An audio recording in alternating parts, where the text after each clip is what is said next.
Shalom ou bracha à tous mes amis. Bonne santé, beaucoup de bonheur à chacun parmi vous qui nous écoute. Aujourd'hui, nous allons étudier le psaume 23, car il est très urgent d'étudier ce psaume. D'abord parce qu'il répare plusieurs mots M-A-U-X grâce à ces mots M-O-T-S. Le roi David, lorsqu'il a lu ce psaume, il était dans la difficulté de la vallée des morts. Ça veut dire quoi? Ça veut dire qu'en fait, lorsqu'une personne comme David Ameller est assaillie par ses ennemis, pas seulement les ennemis idolâtres, mais les ennemis de sa famille. Alors là, vous savez très bien, lorsqu'on a des fois des injures, des vexations, des humiliations, le cœur se referme. Le cœur se referme et il devient faible et complètement il s'effondre. Et qu'est-ce qui se passe? La conséquence de ça, c'est que le cœur devient haineux. Le cœur perd la compassion, la pitié, la miséricorde. En hébreu, on appelle ça rahamim. Ce qui nous manque aujourd'hui dans notre génération, que ce soit le père de famille, la mère de famille, les enfants, c'est de ramener le cœur des parents aux enfants et le cœur des enfants aux parents.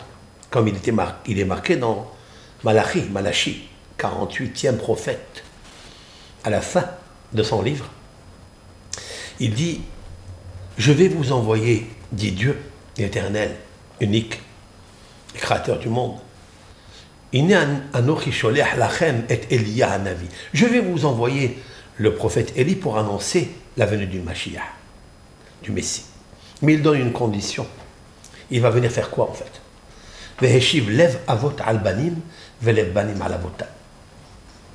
Il va ramener, il va adoucir le cœur des parents vis-à-vis de ses enfants et les enfants vis-à-vis de ses parents. On parle ici d'une famille, c'est-à-dire ta propre chair.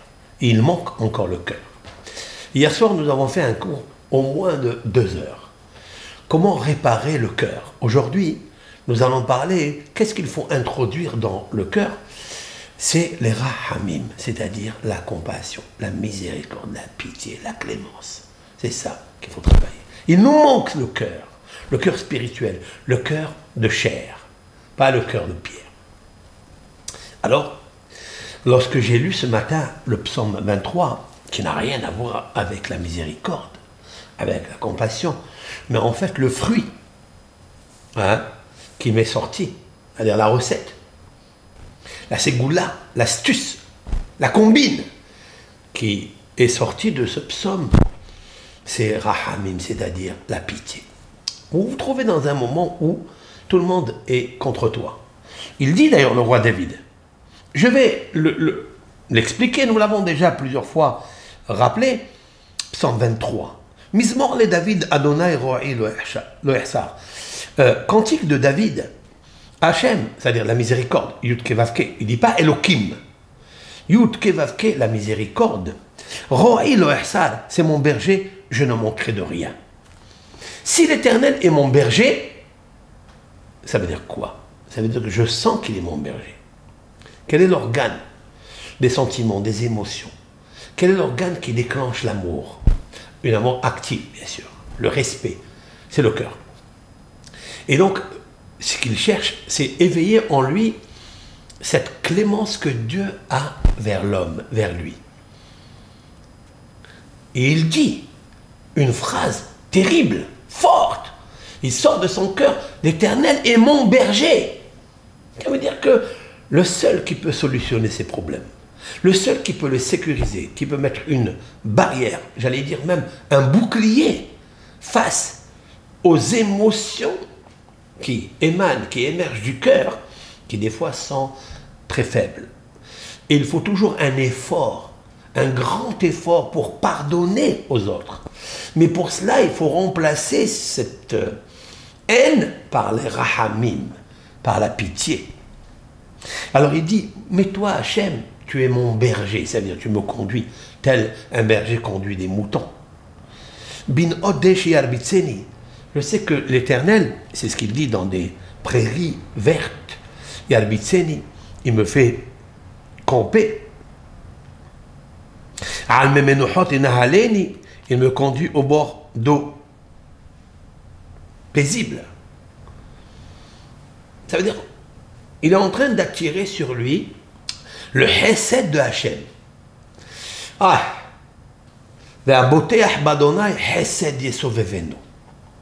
celui qui a confiance uniquement en Dieu, en Hachem, l'Éternel, béni soit-il, il le fait fortement, sincèrement. Il dit le roi David dans un autre psaume, Hesed yesovevenu, la grâce de Dieu, elle l'entoure. Elle l'entoure. Ça veut dire ce mot, elle l'entoure. Il n'a pas dit, il a la grâce de Dieu, il reçoit la grâce de Dieu. Non. Yesovevenu, sa vive. Sa vive, c'est comme Sévivonne, c'est comme cette toupie que l'on tourne à Hanouka.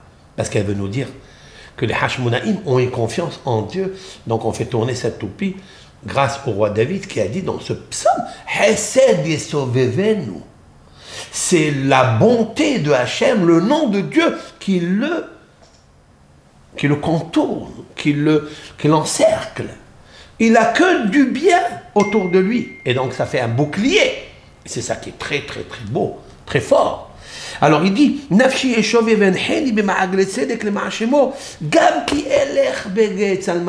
roi David il dit, puisque toi tu es autour de moi, tu m'as entouré parce que tu es mon berger. Alors maintenant, même si je vais dans les plaines de la mort, le Erara Keata, il m'a dit, de quoi il parle ici? Même si je vais dans les plaines de la mer, de la mort. Ça veut dire quoi? Même si mon cœur, il est en train de sentir qu'il me faut me venger, qu'il me faut maudire mes ennemis, eh bien je pardonnerai. Pourquoi? Lo Erara, je n'ai pas peur. Parce qu'en fait, lorsque une personne, vous avez fait du mal, vous devez tout de suite lui pardonner. Sinon, vous allez vous faire souffrir encore et encore. Je ne sais pas qui est-ce qui a dit ce proverbe qui est exceptionnel, cette citation. Il dit, lorsqu'une personne vous fait du mal et vous lui pardonnez, ne le faites pas parce que cette personne le mérite. Faites-le parce que vous méritez la paix. Et ça, c'est tellement beau. Ça veut dire qu'en fait, quand on continue à se venger et on ne pardonne pas, on se punit encore davantage. Et encore et encore. Pourquoi? Parce que pour pardonner, il faut un effort. Et l'homme n'a pas envie de faire des efforts. Donc il reste toujours avec ses émotions. Et il rabâche, il rabâche, il rabâche, il rabâche. Pourquoi il m'a fait ça et pourquoi il m'a fait ça? Mais si tu pardonnes sincèrement, pas pour le bien de l'autre, tant mieux. Mais vis-à-vis de toi, lorsque toi tu vas recevoir la paix, tu vas être tellement content de lui avoir pardonné. En fait, le travail que Hachem il fait en nous et à l'intérieur de nous, c'est qu'en fait, il veut que tu deviennes bon, meilleur, pour que tu puisses aider l'autre. Et c'est ça qui est très intéressant. Le roi David, par les épreuves, il a compris qu'il fallait qu'il s'améliore. Mais s'améliorer dans quoi? Et en fait, c'est attirer sur soi toutes les gratitudes envers Hachem, ce qu'il te fait. Hachem Ibarach, il te fait des choses. Alors tu dis merci, tu es mon berger, je suis dans les prairies verdoyantes, je suis sur les eaux paisibles. Tout cela c'est quoi? C'est que tout son corps est envahi de bonheur. C'est que Dieu est rentré à l'intérieur de lui. Et quand il arrive au cœur, Dieu, miséricorde, parce que c'est le nom de la miséricorde, Hachem, il veut rentrer en lui, mais il voit qu'il y a un blocage, il y a un blocus, il y a un siège autour du cœur qui ne veut pas le laisser entrer. Et donc le roi David, il dit, même si je vais dans les plaines de la mort, même si j'ai envie, comme ça, de me venger à mort, lo irara, je n'ai peur de personne. Qui ata, il m'a dit, parce que tu es avec moi. Shiftecha, ton bâton, ou mishantecha, takan, et maïnahamuni. Alors, la traduction, c'est quoi? Ton soutien, ton appui serait ma consolation. Tu vois? Ton soutien et ton appui serait ma consolation. Et là, j'ai ajouté quelque chose. Quand je parle de l'appui de Dieu, le soutien de Dieu, c'est que j'ai tellement compris qu'il me veut du bien, que c'est mon berger, qui veut tout de moi, pour moi. Eh bien, j'ai mis Dieu autour de moi.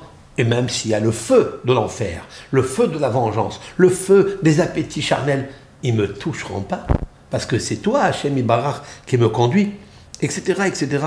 Tu dresses ta table devant moi à la face de mes ennemis. Tu parfumes d'huile ma tête. Waouh! Ma coupe est pleine à déborder. Qu'est-ce qu'il veut ici? Il dit, mon cœur, il est tellement rempli de compassion. Il est rempli de grâce que j'ai envie que tout le monde soit bien. D'ailleurs, je l'ai cité dans le psaume 5. Dans le psaume 5, le roi David a dit « Beshalom yahda veshkeva veishan » je dormirai avec tout le monde en paix. Et il dit, quand je vois que tout le monde, même ses ennemis, je vois qu'ils prospèrent dans leur blé, dans leurs huiles, dans leurs vignes, je suis content. Tu as donné la joie dans mon cœur. Ça veut dire, je vais vous expliquer quelque chose que celui que grâce à ce psaume, il reçoit dans son cœur la rahamim, c'est-à-dire son cœur s'adoucisse, son cœur s'attendrisse, il a tout gagné. Il a tout gagné parce que là, Dieu, Yud Kevavke, va rentrer vraiment dans son cœur. Il va s'adoucir de tout.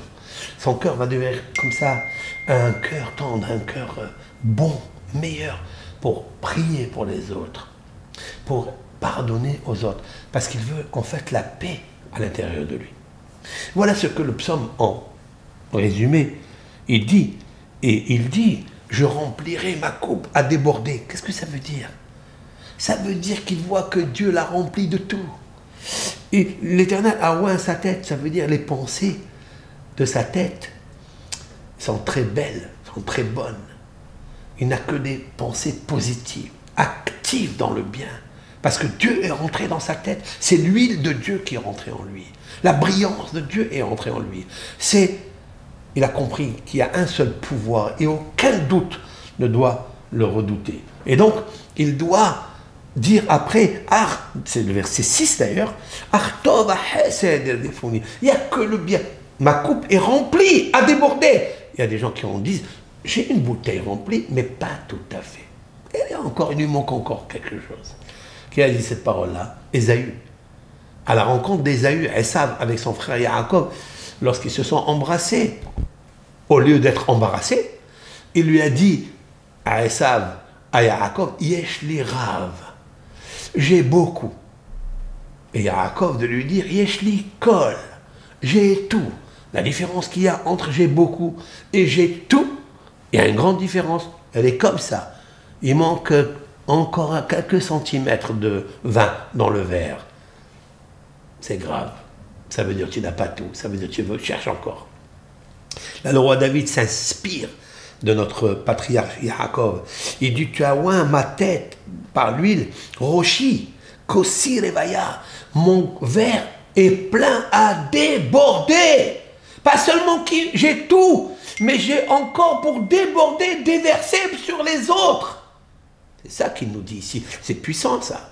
Ça veut dire que le cœur, il déborde de rahamim, de pitié, de clémence, parce que la pitié vient de Dieu. Je vais vous dire, avant de donner le hidouche, avant de vous donner le code qu'il faut étudier et penser à ce que je vais vous dire maintenant, c'est-à-dire le mot rahamim, c'est-à-dire la compassion, c'est-à-dire la clémence dans son cœur. Il est écrit dans la Torah quelque chose. Ça se trouve dans le 5e livre, le Deutéronome.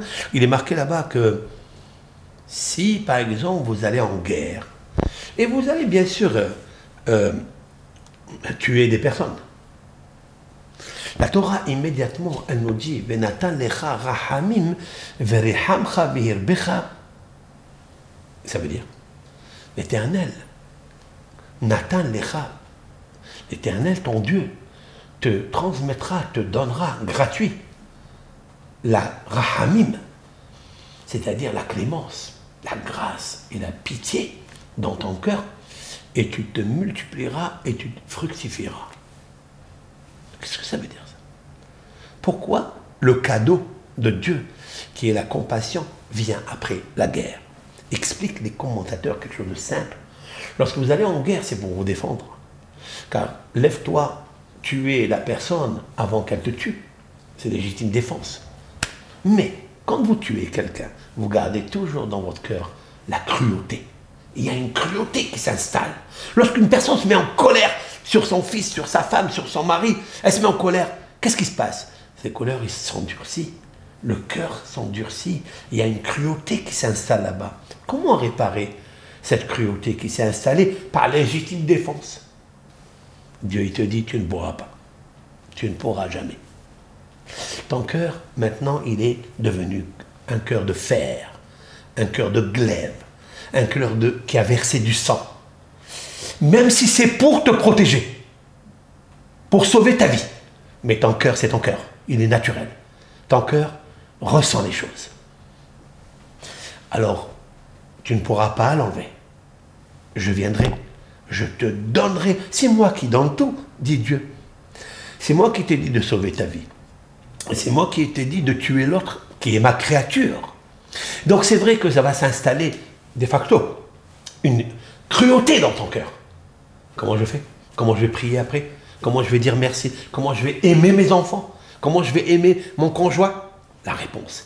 Venatan lecha rahamim. Dieu, il te fera Natan matana, un cadeau. Il te donnera un cadeau, la pitié. C'est la seule qui peut réparer ton cœur. C'est vrai. Lorsque je lis ce psaume, eh bien, j'obtiens rahamim. Je vais vous dire le code alphanumérique qui est magnifique dans ce psaume. Lorsque je prends le verset 4, ah, j'y suis, hein. Je suis dans le psaume 23, verset 4. Qu'est-ce qu'il dit le roi David? Gam ki eler beget salmavet, même si je vais dans les plaines de la mort, vous rentrez dans les plaines de la mort, vous êtes troublé. Lo ira, je n'ai pas peur. Il y a le resh. Il y a la lettre resh, je vais vous la marquer ici, comme ça, vous la voyez tranquillement. Je n'ai pas mon technicien à côté de moi, mais je vais vous la faire. Alors, dans le mot ira, voilà, je vais vous la marquer en grand. Voilà. Le ira. Ira, je n'ai pas peur, car tu es avec moi. Ira, vous avez le resh ici. Ok, le resh. Le ira, il m'a dit, parce que tu es avec moi. Shiftecha, ton appui, ton soutien, c'est eux qui me consolent. Ok. Maintenant, verset 5. Je vais compter 29 lettres. L'Éternel, tu es tellement mon berger. Tu m'as mis dans des prairies verdoyantes, devant les eaux paisibles et plausibles, alors que je n'ai pas l'implosion. S'il te plaît, l'Éternel, c'est toi qui va fixer, qui va dresser la table. Shulhan, la table. C'est quoi la table? La table, c'est là où tout homme attend ce moment extraordinaire, surtout Rosh Chodesh Adar. Ce soir, nous allons commencer Rosh Chodesh Adar. Le premier Rosh Chodesh, parce que c'est une année embolismique, où il y a 2 Adar. Et nous allons dresser la table de Rosh Chodesh. Il y a qui font du couscous, il y a qui font chacun ce qu'il aime. Et nous sommes heureux, contents. Et là, le cœur, il est rempli de clémence, de bonté. Il veut donner, il veut partager.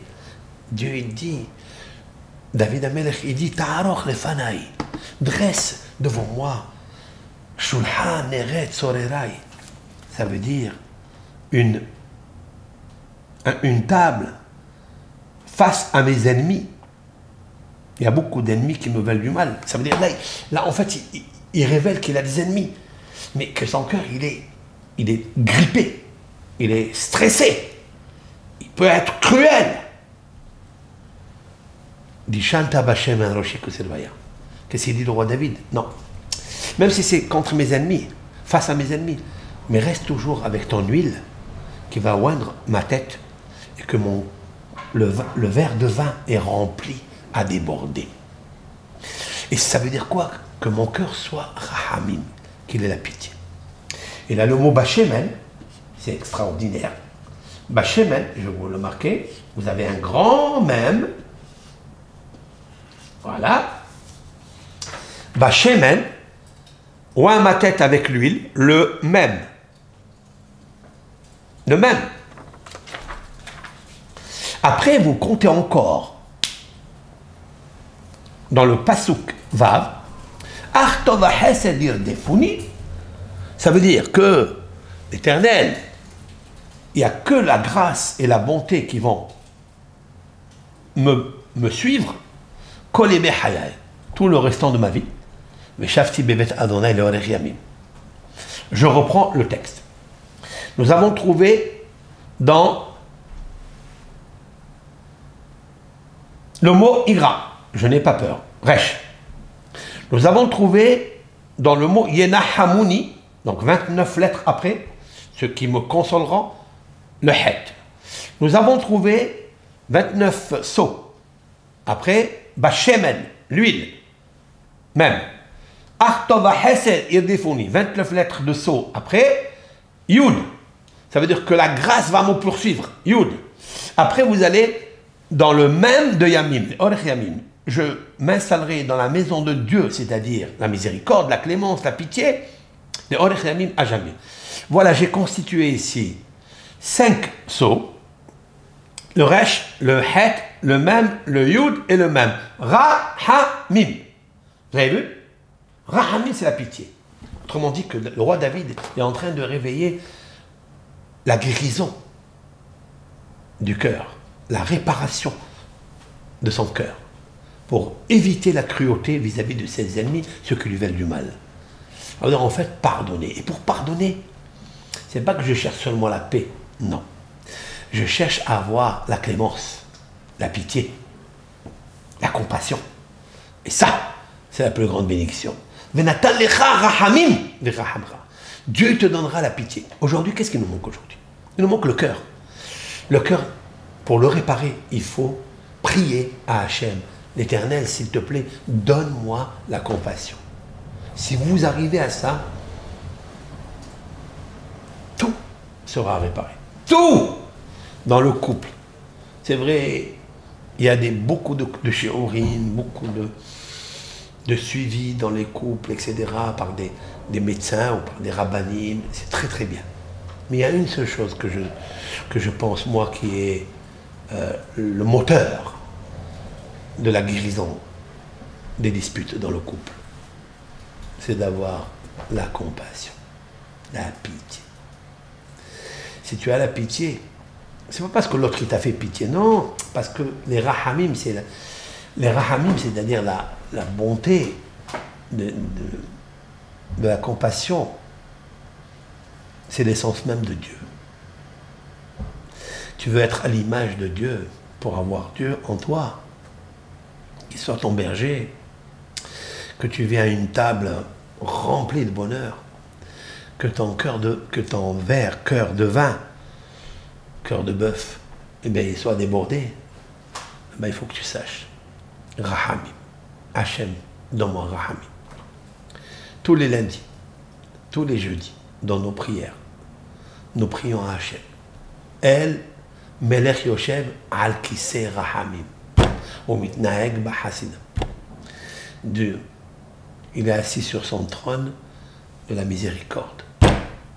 Et il se conduit avec miséricorde avec nous. Bien que nous lui avons dit, nous allons cesser de fauter, nous nous sommes entêtés de continuer à piétiner sur son honneur. Et quand même Dieu, il te pardonne. Et nous révisons ça. Et tout le jour de Kippour, nous allons répéter 26 fois entre le soir, pendant les 5 prières, 26 fois le nom de Dieu. Rahamim, ce passage-là. El Melech Yoshev al Kisei Rahamim. El Melech Yoshev al Kisei Rahamim, ça veut dire Dieu. Et le Dieu de bonté, il est installé sur le siège de la compassion. Très, très, très important. Aujourd'hui, on l'a lu au moins 3 fois. Umitnaeg Bahasidut. La suite. Je vais vous le faire celui-là parce qu'il est très beau celui-là. C'est la suite de ce cours. El Melech Yoshev al Kisei Rahamim. El, c'est pas Elohim, attention, c'est la miséricorde. Hesed El Kolayom. Comme dit le roi David dans le psaume, que l'Éternel, il me poursuit par cet ennemi, mais je sais que quand je suis dans la journée, tu es avec moi parce que tu es miséricorde. Comme le jour, comme le soleil. Le soleil est miséricorde. C'est lui qui a la fonction de donner la chaleur, de faire monter la sève, de faire donner des fruits, bourgeonnement, etc. C'est lui qui réchauffe. C'est marqué dans un des prophéties, c'est marqué Shemesh Marpa Bichnafeha, que le soleil guérit par ses rayons. Ça veut dire que tu peux t'installer comme ça devant le soleil, il te guérit. Comment il guérit par ses rayons? Oui, parce qu'il est miséricorde, parce qu'il est rahamim. Et Dieu, il pardonne, il se conduit avec nous, avec piété. Mohel avonot amon, il pardonne les fautes de son peuple. Ma'avi richon, il fait passer l'un l'autre, ça veut dire, il ne regarde pas. Il fait passer, tu as demandé pardon, allez. Marbe mehilal hataim, il multiplie le pardon et l'effacement des fautes aux fauteurs. Au slihal poshim, il peut même lessiver, nettoyer le péché gravissime de ceux qui font avec préméditation, s'ils font teshuva. Oh, c'est d'accord, imkol basar verouah. Et là, c'est beau, là. L'Éternel, il fait de la charité avec toute chair, tout homme, toute créature qui a une chair, un corps, verouah, un esprit, un souffle. L'okera atam lahem gobel. L'Éternel ne se conduit pas selon leur mal. Et là, on ne peut pas dire que Dieu il pardonne à ses créatures pour être en paix. Il est la paix. Non. Mais parce qu'il est rahamim. Il est rahamim.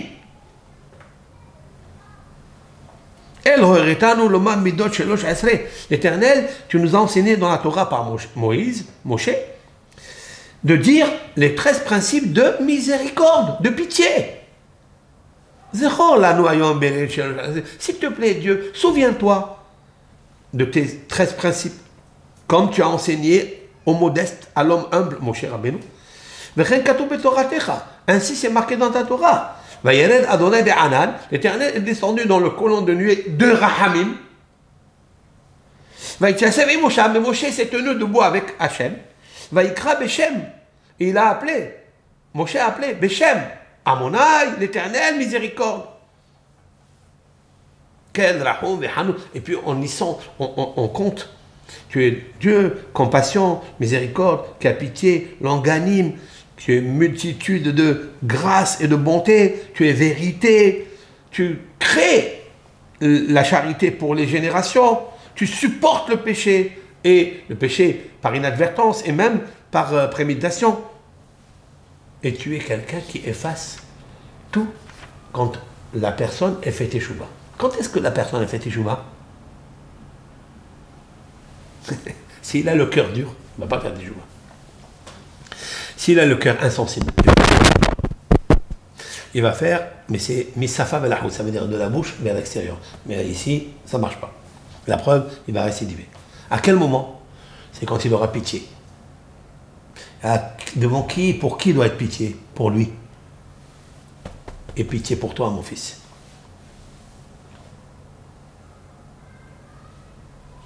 Qu'est-ce que tu vas devenir? Qui tu vas être? Comment tu vas vivre dans ce monde-là? Personne ne parle avec toi. Tu te disputes avec tout le monde.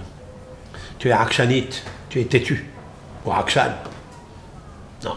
Ici, ça ne marche pas. Donc, prie à Hachem, donne-moi s'il te plaît. Sois mon berger pour que mon cœur déborde comme ce verre que tu remplis. Mais remplis-le, pas de vin. Parce que des fois, le vin, il est aigre. Vin aigre, vinaigre. Parce que dans ton cœur, il y a du vinaigre. Mais fais-le comme Rahamim. Benatan lecha Rahamim v'Rahamcha.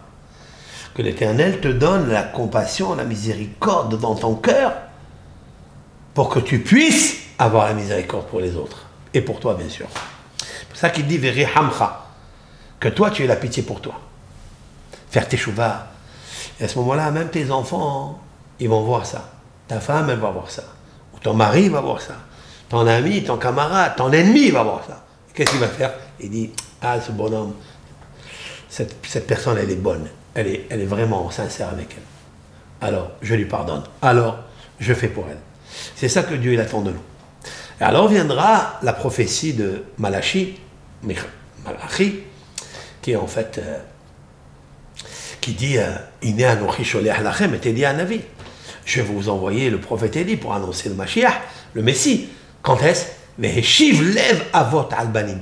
Il va ramener la pitié qui a disparu du cœur des parents et il va la donner aux enfants. Et vice-versa, et les enfants aussi. Voilà mon petit cours aujourd'hui. Donc, je récapitule. Psaume 23. Nous lisons le 23. C'est bien de le faire avant de dormir aussi, c'est très bien. Et donc, je retrace avec l'aide de Hachem les 5 fois où il y a marqué des lettres avec des sceaux de 29. Le Resh, le Ira, Resh. Et Nahamuni, c'est consolation. Bachemen, l'huile, il y a le même. Yedefuni, la bonté et la grâce me poursuivront. Tellement tu es bon qu'ils vont te poursuivre. Dans le ciel, ils décideront de t'envoyer du bien et de la grâce parce que tu as envie d'avoir les rahamim.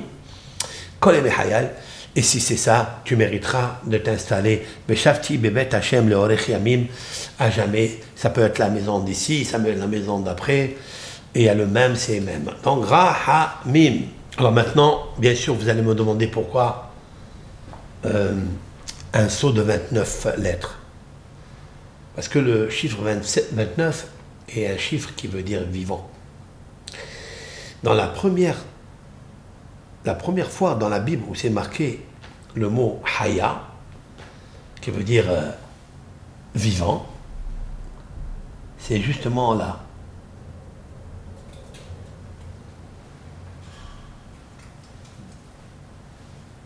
Nefesh Haya ou Shemo. L'homme est né avec une âme qui s'appelle vivante. Et dans son nom, il est vivant.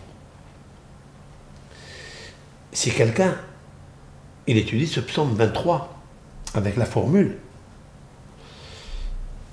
pour obtenir Rahamim, c'est un cœur qui est vivant. C'est pas un cœur qui est mort. Voilà. Il a un Nefesh Haya. Il a une âme vivace.